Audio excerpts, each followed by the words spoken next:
오늘 말씀의 제목은 너희 안에 이 마음을 품으라, 이런 주제로 말씀 받겠습니다. 성경 인물 중에 다윗이라고 하는 인물, 참 우리가 본받아야 할 점이 많이 있습니다. 그 중에 두 가지로 저는 좀 본받고 싶은데요. 첫째는 잘못을 인정하고 하나님 앞에 회개를 너무너무 잘했다는 겁니다.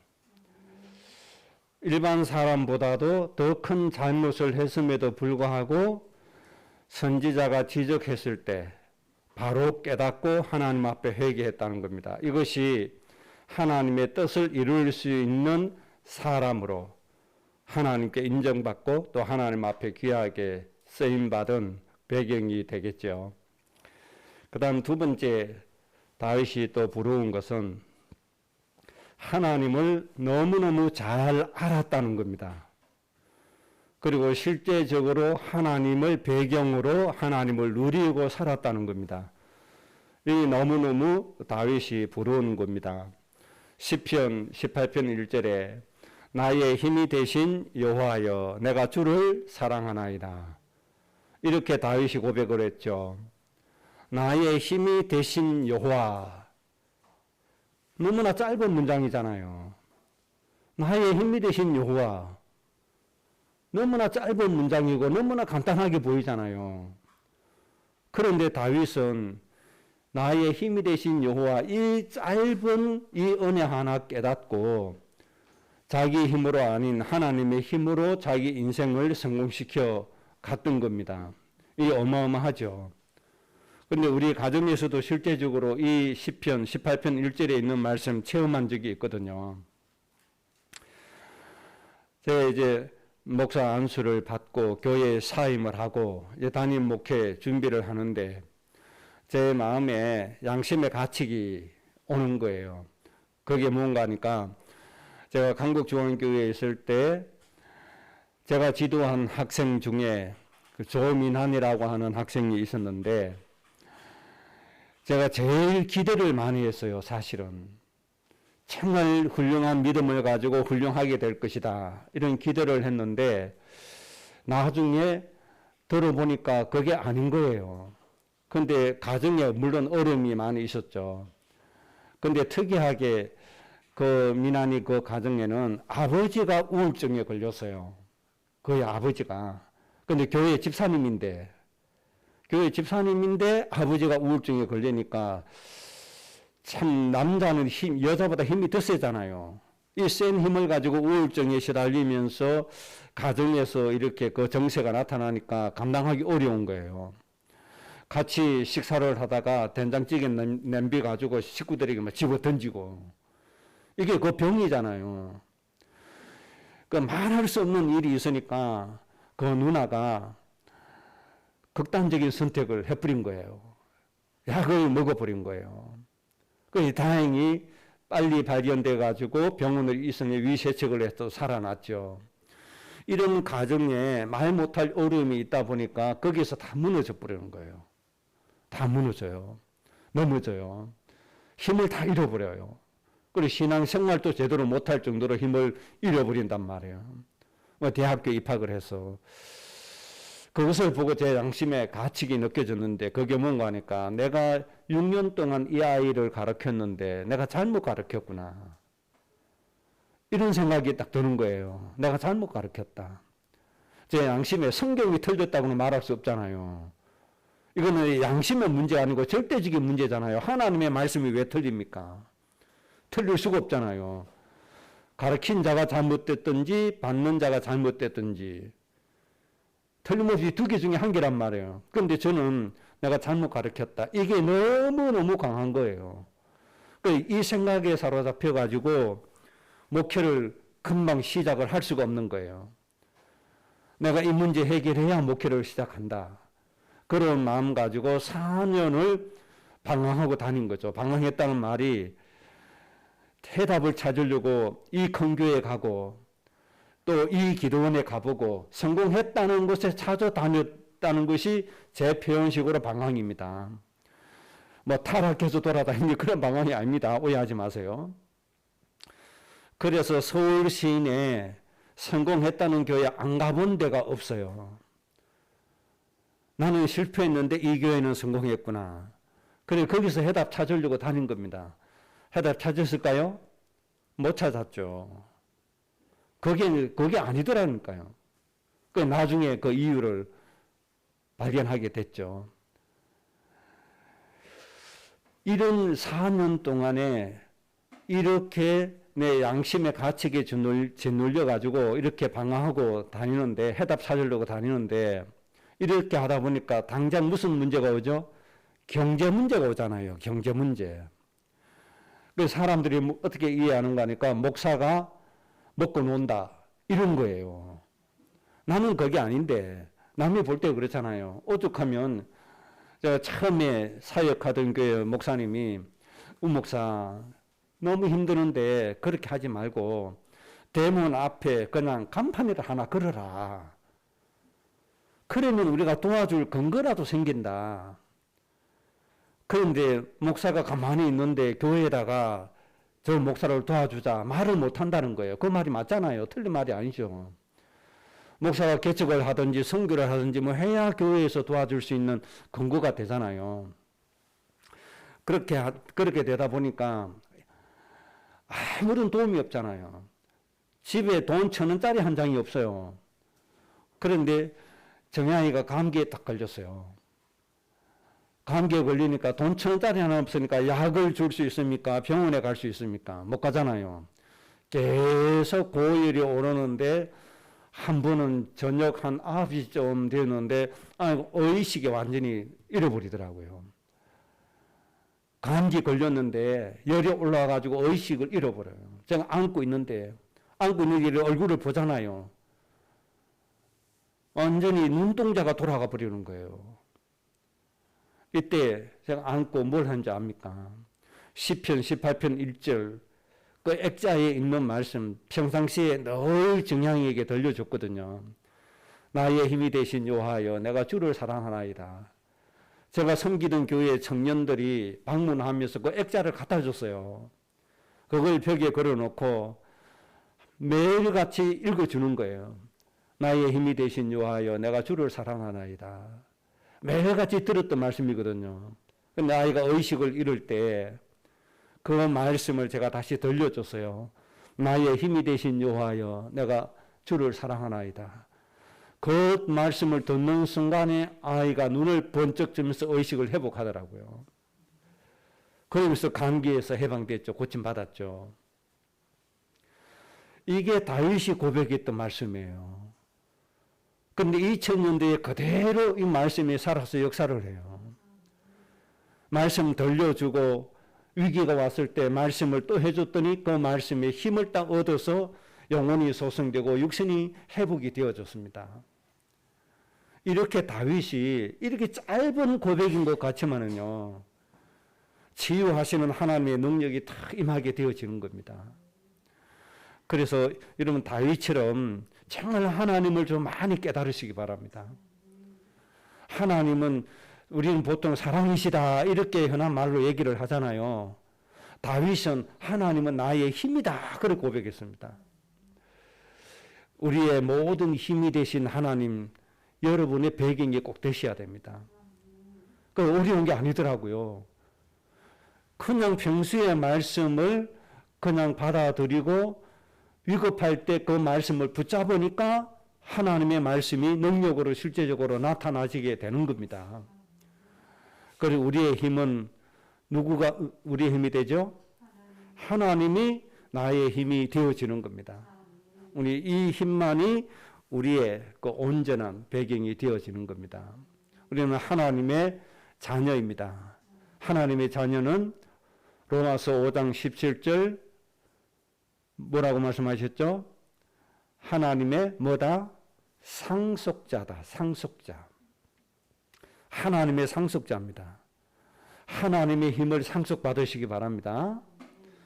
우리 후대들은 하나님의 지혜를 상속받으셔야 돼요. 그래서 모든 학문에 통달해져야 돼요. 다니엘서 1장의 다니엘의 특징이 거기잖아요. 하나님 앞에 뜻을 정했더니 하나님의 지혜를 주셨는데 그 당시에 세계의 최고의 학자들보다도 지혜가 몇 배나 뛰어났다? 10배나 뛰어나게 해주셨다. 그렇게 말씀해 주셨습니다. 이렇게 우리가 어떻게 하면 되죠? 매일같이 하나님을 먼저 생각하고 하나님을 먼저 구하면 되는 겁니다. 다윗의 비밀이 이겁니다. 먼저 하나님 찾고 먼저 하나님 의지한 거. 그렇게 해서 하나님의 힘으로 모든 삶을 살게 된 겁니다. 오늘 몸이 또 아파서 못난 분도 있거든요. 이제 나이가 들어가면 몸이 더 쇠약해지잖아요. 그럴수록 하나님이 우리의 힘이 되도록 하나님을 사모하고 하나님을 바라야 됩니다. 다윗처럼 두 가지 은혜 꼭 잘 누리시기 바랍니다. 잘못을 지적했을 때 얼른 깨닫고 회개하는 것. 하나님을 남보다 더 많이 알고 더 많이 고백하고 하나님을 더 많이 누렸다는 겁니다. 우리의 인생이 꼭 그렇게 돼야 될 겁니다. 한 가지 질문을 좀 하겠습니다. 여러분들에게 꼭 가져야 된다고 생각하는 것이 무엇입니까? 이 질문을 하면 여러분 뭐라고 대답하겠습니까? 건강이 약한 사람은 건강이요. 그렇게 대답하겠죠. 지금 당장 경제가 필요하면 경제요. 그렇게 대답하겠죠. 우리 후대들 같으면 내가 노력한 만큼 성적이 안 오르니까 하나님의 지혜요. 그렇게 말할 수도 있겠죠. 좋습니다. 필요할 때마다 하나님의 은혜를 꼭 구해야 됩니다. 그런데 이 모든 것을 아우를 수 있는 이 모든 축복을 함께 가져갈 수 있는 기본적인 것이 있습니다. 그것이 뭔가 하니까 오늘 빌립보서 2장에 있는 말씀이죠. 너희는 이 마음을 품으라. 그랬습니다. 이 마음을 품으라. 그 마음이 어떤 마음이죠? 예수 그리스도. 그리스도 되시는 예수의 마음을 품으라. 그렇게 말씀해 주셨습니다. 이 속에 사실은 모든 응답이 다 들어 있습니다.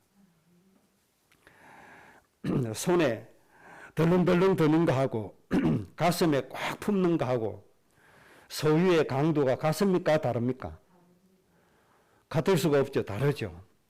그래서 바울이 하나님이 바울을 통해서 그리스도 되시는 예수의 마음을 손에 잡고 가라. 그렇게 하지 않았죠. 마음에 단단하게 품고 가라. 딱 품으면 누구도 빼앗아 갈 수 없습니다. 특히 해외 여행 갈 때 주의할 점이 많이 있죠. 특히 한국 사람들 많이 노립니다. 특히 동남아, 유럽도 마찬가지고요. 한국 사람들은 현찰을 많이 가지고 다닌다. 이런 소문이 나가지고 가방을 느슨하게 들고 가면 100% 채갑니다. 베트남에서 실제로 있었죠. 대우 그룹의 간부의 아내가 가방을 느슨하게 메고 가다가 오토바이를 타고 가는데 사람이 가방을 딱 나가 쳐버렸어요. 그 순간에 오토바이에서 떨어지면서 가방은 가져가고 그 자리에서 죽게 되죠. 이게 느슨하게 잡으면 이렇게 됩니다. 탈취를 당합니다. 그래서 하나님은 뭐 해라? 마음에 품어라, 품어. 아주 단단하게 품어라. 매가 아무리 공중에 기회를 엿보고 닭을 병아리를 채가려고 기회를 엿보지만은 닭이 병아리를 어떻게 품죠? 날개 안에 완전히 품어버립니다. 그럼 절대 빼앗기지 않죠. 이렇게 품으라. 무엇을요? 그리스도 되시는 예수님의 마음을 아주 단단하게 품으라. 그렇게 말씀했습니다. 우리의 인생이 여기에 다 달려 있는 거죠. 아주 중요한 문제가 되겠습니다. 자, 그러면 우리가 품어야 될 예수 그리스도의 마음이 도대체 뭔가? 오늘 세 가지로 정리를 할 수 있습니다. 이 마음을 우리가 배우고 마음에 잘 품어야 됩니다. 이 안에 하나님의 모든 축복이 다 있고 하나님의 응답을 누릴 수 있는 비밀이 되어지는 거죠. 첫째, 그리스도 되시는 예수의 마음이 어떤 마음인가 하니까 예수님은 근본 하나님의 본체시나 하나님과 동등됨으로 여기지 않았다. 그렇게 말씀해 주셨습니다. 이 마음을 품어야 된다는 거죠. 예수님은 근본적으로 하나님의 본체이십니다. 근본적으로 하나님의 본체이신데 하나님과 동등됨으로 여기지 않으셨다. 이렇게 말씀했죠. 그 사람은요, 시간이 지날수록 자신도 모르게 하나님과 동등되게 여겨버립니다. 이게 이제 교만이죠. 비유가 될런지는 모르지만은 특히 이제 진짜 이단은요, 처음에는요, 순수하게 좋게 출발을 합니다. 그래서 사람들이 존경하고 좋아하고 막 따르죠. 그러다 결국은 세뇌돼 가지고 이상한 사람으로 변하지만은요. 그런데 그 교주들이 처음에는요, 사람들의 마음을 감동시킬 만한 순수성을 가지고 출발하는 거예요. 그러다가 어느 날 하나님과 동등되게 여겨버린 거예요. 자기가 하나님 돼버리는 거예요. 이 교만한 사람들의 특징입니다. 자기가 하나님이 된 것처럼 그렇게 여기는 겁니다. 실제로 한국에도 그런 사람이 있습니다. 자칭 보수라고 하면서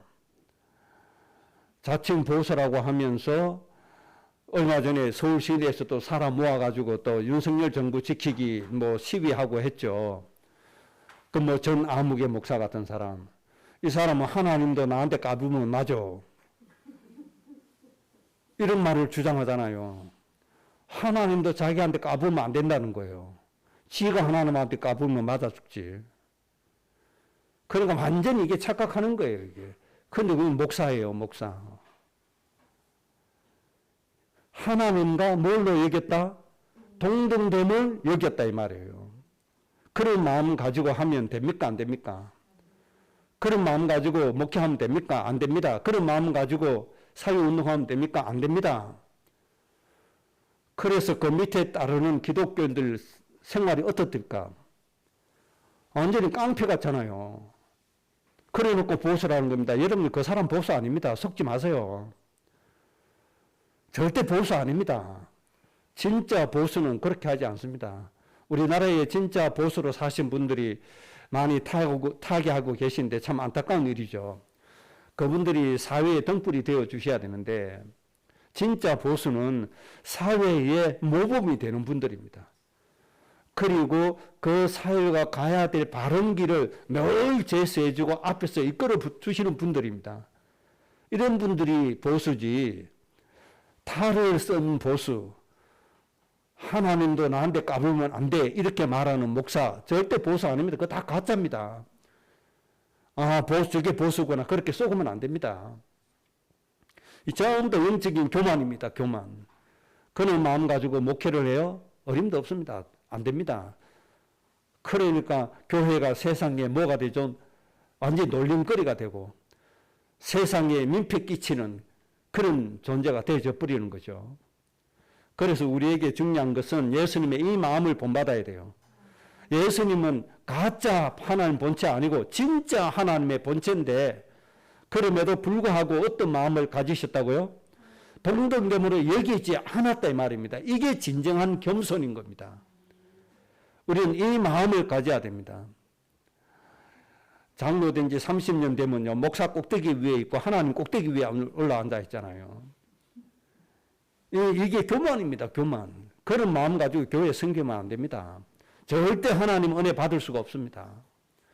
우리 처음부터 끝까지 하나님 본체이시나 동등됨을 여기지 않았다는 이 마음 가지고 살아야 됩니다. 그걸 늘 겸손하게 자기를 낮추고 이럴 때 하나님의 말씀을 바르게 들을 수 있고 말씀으로 바르게 인도받을 수가 있는 겁니다. 그 다음에 두 번째 예수님의 마음은 자기를 비워 종의 형체를 가지셨다. 자기를 비워서 종의 형체를 가졌다. 굉장히 중요한 마음이죠. 왜 예수님이 종으로 사람의 모습으로 이 땅에 오셔야 돼요? 왜 종의 형체인 사람과 같이 되어져야 돼요? 대속제물이 되기 위해서. 이 말을 다른 말로 하면 내가 그 사람을 구원하기 위해서 그 사람의 형편과 같이 되었다. 그들과 같은 처지로 내가 임했다. 그들과 같은 처지로 내 자신을 낮추었다 이 말입니다.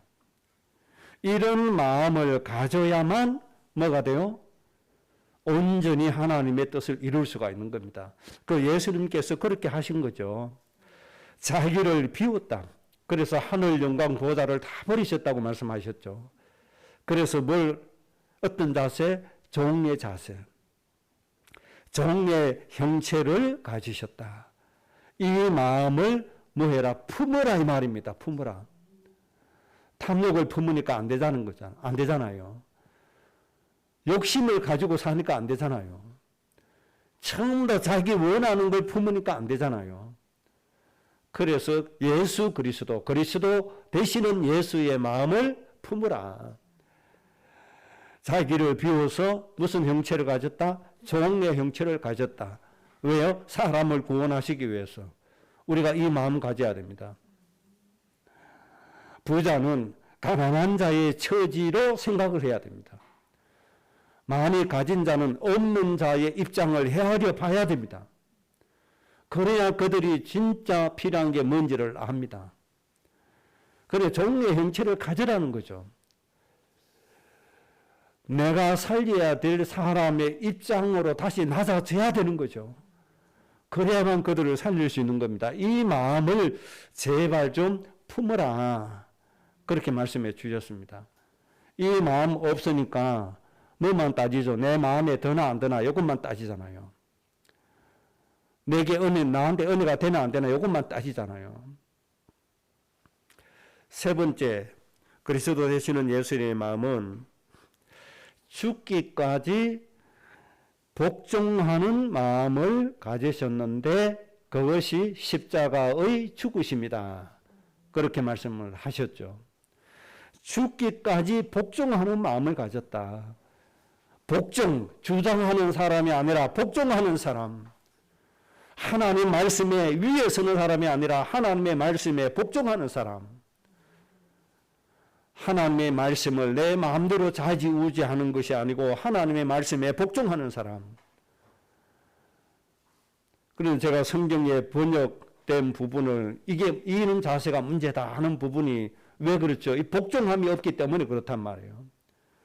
하나님의 말씀에 복종하면 하나님의 의도하신 말씀 그대로 사실 그대로 번역하고 그대로 받아야 되는데 우리 교리를 세워놓고 우리 교리에다가 말씀을 끼워 맞춘다 이 말이에요. 이게 복종함이 없어서 그런 거예요. 이렇게 가다 보면 뭐가 되죠? 장로들의 유전이 되어져 버리는 거예요. 장로들의 전통이 되어져 버리는 겁니다. 그래서 하나님을 떠나고 말씀에서 떠나고 하나님의 은혜도 모르는 그런 것으로 빠져들고 말죠. 그래서 우리는 죽기까지 복종하는 마음, 이 마음을 뭐해라? 품으라. 그래서 주장하는 자세를 하지 마라. 그렇게 말씀을 하시죠. 자, 예수님이 가졌던 세 가지 마음입니다. 우리가 꼭 가슴에 품어야 됩니다. 절대로 잃어버리면 되지 않는다. 그런 뜻이죠. 근본 하나님의 본체신데 하나님과 동등됨으로 여기지 않았다고 하는 거. 자기를 낮추어서 종의 형체를 가졌다는 거. 사람과 같이 되었다는 겁니다. 죽기까지 복종하는 마음.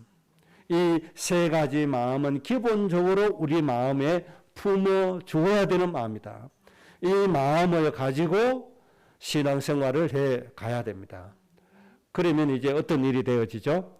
하나님이 우리에게 주신 자녀의 신분과 권세가 누림이 되어지는 겁니다.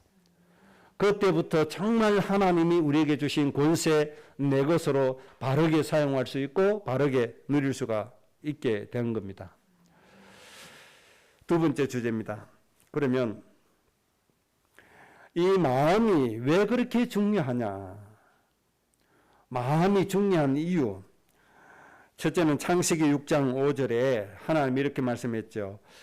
마음으로 생각하는 모든 계획이 항상 악할 뿐임을 보시고, 구원받은 하나님의 사람들 마음속에 이 예수의 세 가지 마음이 없으니까 마음의 생각이 뭐하다? 항상 악하다 그랬습니다.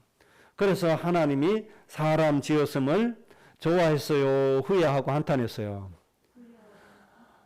하나님이 너무너무 후회하시고 한탄했죠. 이 사람들 이대로 놔두면 전 세계가 큰일 나겠다. 그래서 모든 사람을 멸절시키고 새로운 인류를 만들어야 되겠다. 그래서 노아 한 가정만 남기고 하나님이 홍수로 모든 사람을 다 멸절시켜 버리신 거죠. 마음이 이렇게 중요한 겁니다. 예수님의 마음이 없으니까 구원받은 하나님의 사람들이 생각이 항상 악해요. 그런데 이 악하게 된 이유가 뭔가 하니까 내가 좋아하는, 여기서부터 시작이 된 거예요. 내가 좋아하는, 내 마음에 들여야 되는 거, 이거죠. 가인이 자기가 예배 실패해 놓고 누구를 죽이죠? 동생 아벨을 죽이잖아요. 이게 시기심입니다. 시기심. 그러니까 내 마음에 원하지 않는 거죠. 내 마음이 지금 그런 거예요. 내 마음이 화가 난 거예요. 나는 예배 성공 못했는데 동생 저것은 예배 성공했네. 지가 회개해야지 왜 동생을 죽입니까? 이게 사람의 마음인 거예요. 가인 마음속에 뭐가 없어요? 예수님의 이 마음이 없어요. 지가 하나님입니까? 예배 안 됐다고 동생을 죽이게? 그래서 우리에게 중요한 것은 그리스도 되시는 예수의 마음이 그렇게 중요하다 이 말입니다. 이 마음이 없이는 안 돼요. 예레미야 4장 14절, 지금 예레미야 말씀 잘 읽고 계시죠? 예루살렘아 내 마음의 악을 씻어버리라. 그리하면 구원을 얻을 것이다.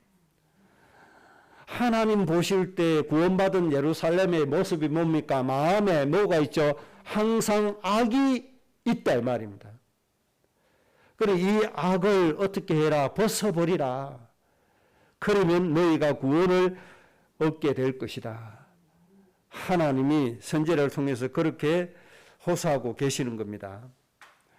마태복음 15장 19절 예수님도 마찬가지로 말씀하셨죠. 마음에서 나오는 것은 악한 생각이다. 마음에서 나온 건 살인하는 마음이고 간음하는 마음이고 음란하는 마음이고 도둑질하는 마음이고 거짓 증언하는 마음이고 비방하는 마음이다. 이게 마음에서 나온다.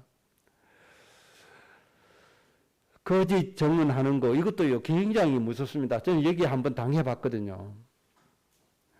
후배 전도사가 부교육자로 왔는데 이 거짓 증언 대가예요. 그래서 제가 한 달 만에 몸무게 20kg 빠질 정도로 교회에서 이 거짓 증언 때문에 어려움을 많이 당했어요.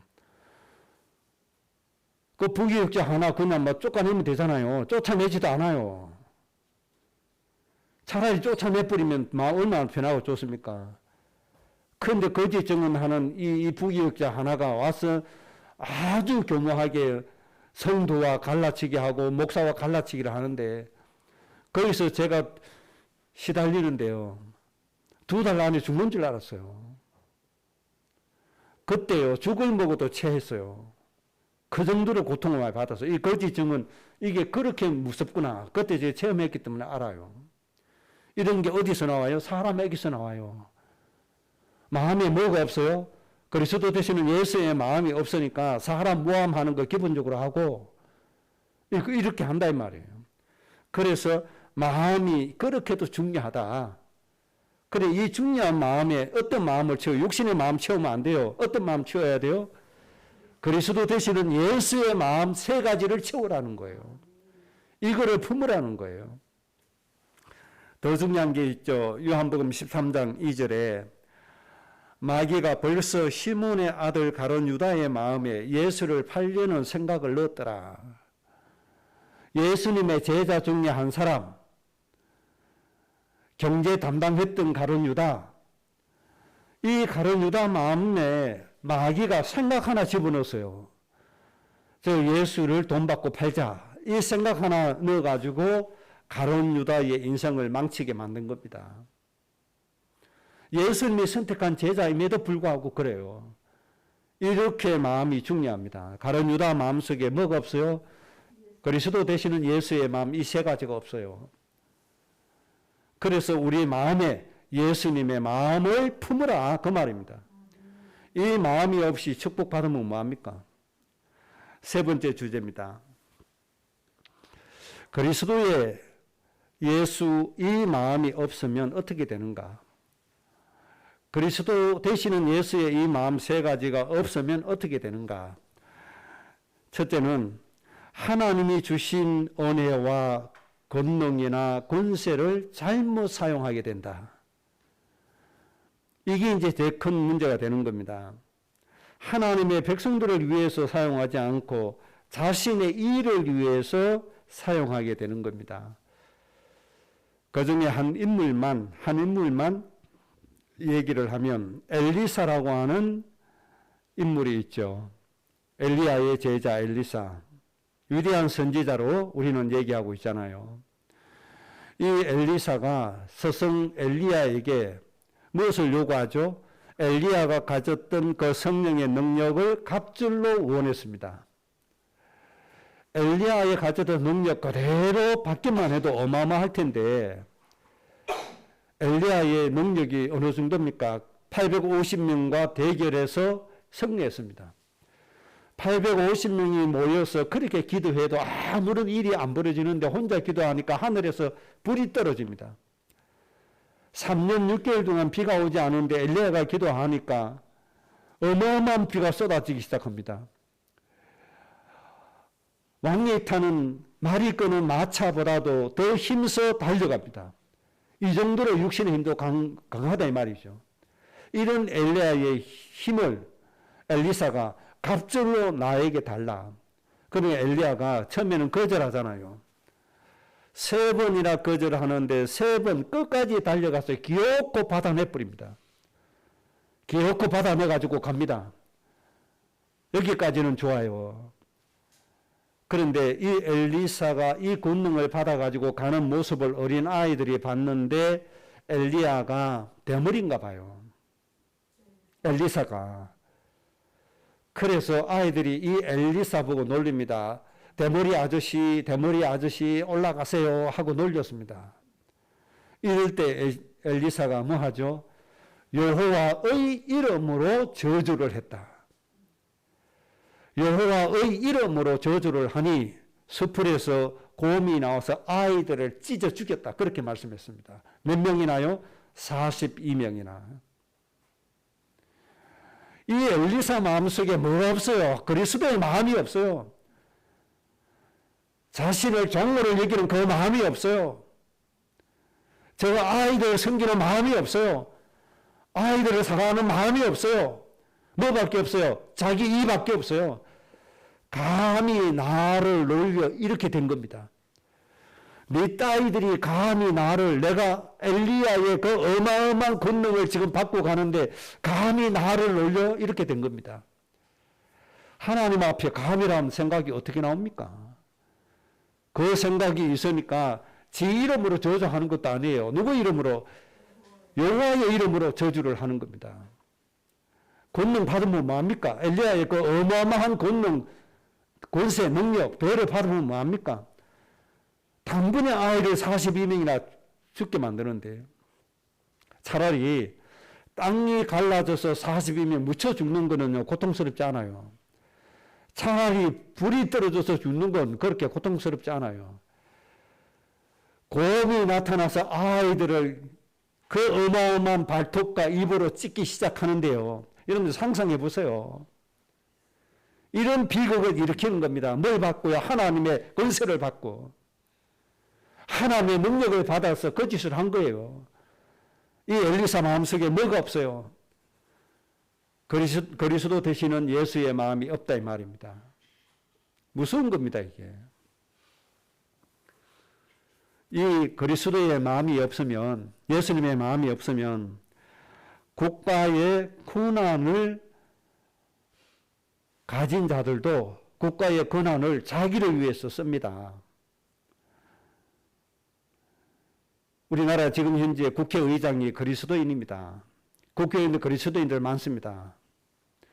국가의 권한 많습니다.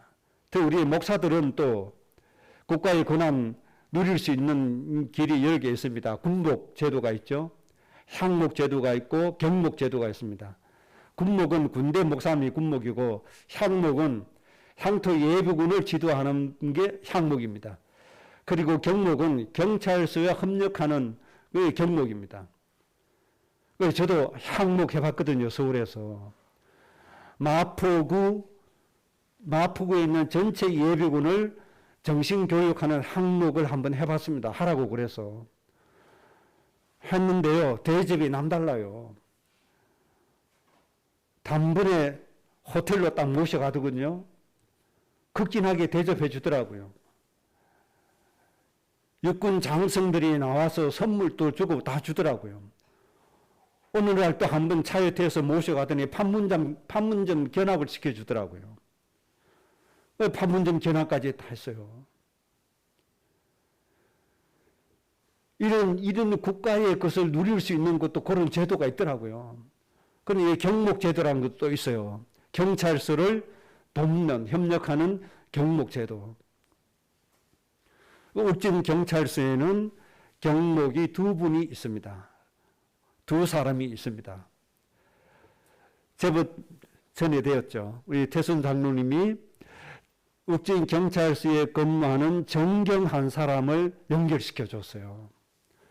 이 정경을 통해서 울진 경찰서에서 오후 2시 주일마다 전체 모여서 예배가 계속 진행됐죠. 그런데 한참 예배를 잘 하고 있는데 이 정경들을 담당하는 경비과장이라는 분이 전화를 했어요. 전화를 해서 자기 처지를 얘기하는데 서장님에게 불려가서 혼났다는 거예요. 그 혼난 이유가 저 사이비 목사가 왜 경찰서 안에 들어와서 정경들에게 예배 인도하게 하느냐. 경비과장이 돼가지고 그 사이비 목사 들어온 곳을 왜 막지 않고 그대로 방치하느냐. 난리가 났다는 거예요. 그래서 이 경비과장이 부탁하는 거예요. 목사님 안 오시면 안 됩니까? 지금 사상이 이렇습니다. 도대체 그 문제 삼는 누구냐 하니까 경목들이 그렇게 한다는 거예요. 그래 내가 들어가는 게 문제니까 그러면 과장님이 수고해서 대원들을 밖으로 내보내달라. 밖에서 예배하면 되지 않느냐. 그래서 이분이 그것을 동의해줘서 제가 경찰서 안에 못 들어가고 밖에서 강가에서 차 세워놓고 거기서 대원들하고 예배를 계속 오랫동안 계속 했잖아요. 그런데 문제는 이것을 방해했던 경목, 그 목사님이 이제 문제입니다. 이 목사님이 건강한 분이신데 한 번은 신방 가다가 소피가 마려워서 강가에 가서 소피 보다가 그대로 쓰러져서 돌아가셨어요. 토요일날 신방 가다가 주일날 새벽에 찾았는데 혼자서 쓰러서 이미 그때는 돌아가셨죠. 그런데 이분이 제가 경찰서 들어가는 것을 그렇게 뒤에서 못하게 방해하고 그렇게 했는데 양심이 좀 이렇게 안 좋았던지 이분이 영향력이 있으니까 목사들에게 얘기한 거예요. 지방에. 내년에는 저 운목사를 지방회장으로 시켜야 된다. 아니 자기들이 이단이라고 쫓아내놓고 얘기를 한 거예요. 저 운목사를 지방회장으로 해야 된다. 그래서 어느 날 저를 부르더니 지방회장 하라는 거예요. 참 기가 막힌 일이잖아요. 그러면 알았다고. 뭐 거기다 대고 또 거부할 이유는 없잖아요. 또 뭐 하나님의 뜻이 계신가 보다. 그래서 수락을 하고 이제 지방회장을 했죠. 그리고 있는데 4월 달에 그분이 혼자 신방 가다가 서피 보다가 쓰러져서 돌아가신 겁니다. 그래서 제가 지방회장이니까 장례위원장 돼서 그분 장례를 제가 다 치렀잖아요.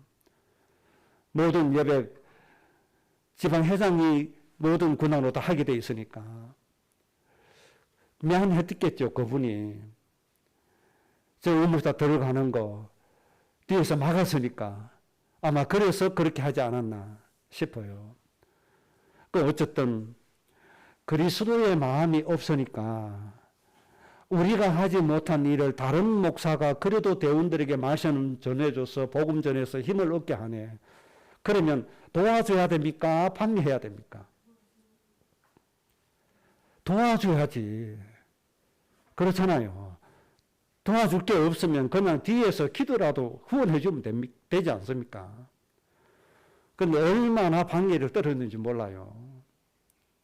하나님이 그래서 그런지 몰라도 하나님 불러가셨어요. 하나님의 마음이 없으면 국가에서 주는 작은 이런 이것도 제대로 못 누립니다. 그래서 우리에게 뭘 가져라? 그리스도 예수의 마음을 품으라 이 말입니다. 그리스도의 마음 품으면 어떻게 해요? 오히려 도와주고 기도해 주잖아요. 그래 이게 중요합니다. 그래 우리가 축복 많이 받았다, 역사 일어난다, 권세 있다, 하나님의 능력이 있다. 물론 그것도 중요하지만은 그리스도의 마음이 없이는 이것조차도 제대로 사용하지 못한다. 그래서 너희는 그리스도 예수의 마음을 품으라. 그렇게 말씀하신 거죠. 그 다음에 예수님의 마음이 없으면 어떻게 되는가 하니까 하나님의 은혜, 권세 모든 것 다 잘못 사용하지만은 두 번째는 자신의 잘못을 모르고 인정도 하지 않습니다. 절대로 자기의 잘못을 인정하거나 회개하지 않습니다. 이게 이제 심각한 문제가 되는 겁니다. 그렇게 욕을 하고 비판을 하고 잘못됐다고 지적을 해도 절대로 고치지 않습니다. 자칭 보수라고 하면서 목사라는 직함을 가지고 온 전국의 성도들 모아가지고 나라를 어지럽게 하는 사람들. 절대 회개하지 않습니다. 잘못을 인정하지도 않습니다. 이게 심각한 문제입니다. 그러면 복음 가졌다고 하는 사람은 그렇게 하냐? 복음 가졌다는 사람도 예수님의 마음이 없이는 잘못을 인정하지 않습니다. 우리 교회에서 복음을 받고 대구로 이사가서 대구의 큰 교회에 장로된 자매가 있죠. 박현옥 자매입니다. 며칠 전에 너무너무 답답한 마음이 있어서 전화를 했어요. 전화를 한 이유는 그 목사님이 우리 본부의 캡틴의 제자들이라는 사람들인데 10계명에 7계를 범한 거예요. 그래서 교회에서 갈라진 거예요. 7계 범해도 괜찮다.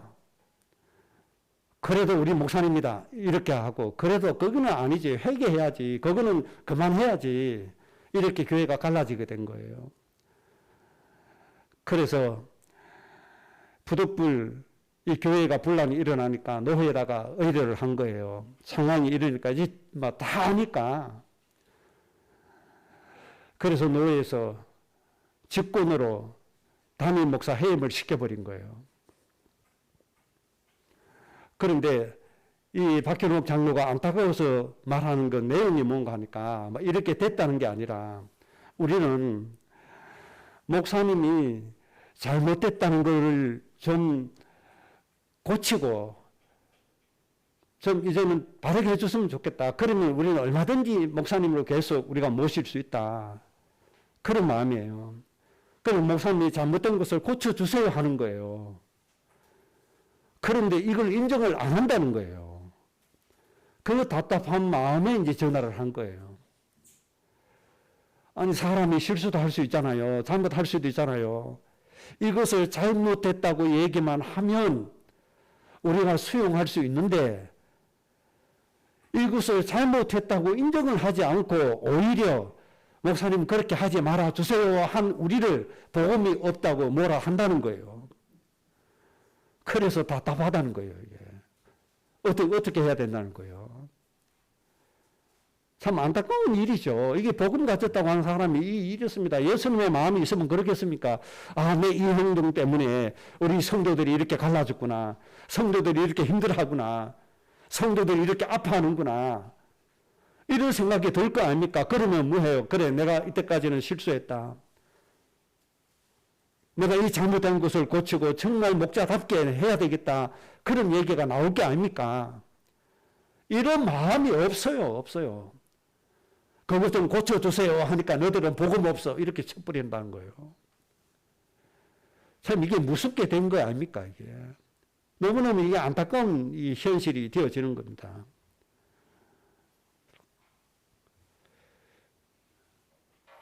그러면 그것을 끝나면 좋은데 자기들에게 또 짐을 하나 또 지운다는 거예요. 그건 뭔데 그러냐 그랬더니 담임 목사 이제 해임됐으면 그렇다면 이제 원로 목사를 추대해달라는 거예요. 원로 목사를 추대를 해달라는 거예요. 그러니까 목사님 지지하는 사람은 그래 해야 된다 이러고 안 사람은 그렇게 왜 그렇게 해야 되느냐. 뭐 이렇게 해서 또 갈라져서 또 이렇게 지금 이런 상황이라는 거예요. 하여튼 그러니까 너무너무 속이 답답한 거죠. 원로 목사 초대해달라는 말은 죽을 때까지 생활비 되라 이 말이거든요. 담임 목사가 똑같이 생활비 해주는 게 원로 목사 아닙니까? 그거 해달라는 겁니다. 그냥 한편에서는 그렇게 해주자. 한편에서는 담임 목사 해임되어 있는데 왜 그렇게 할 필요가 있냐.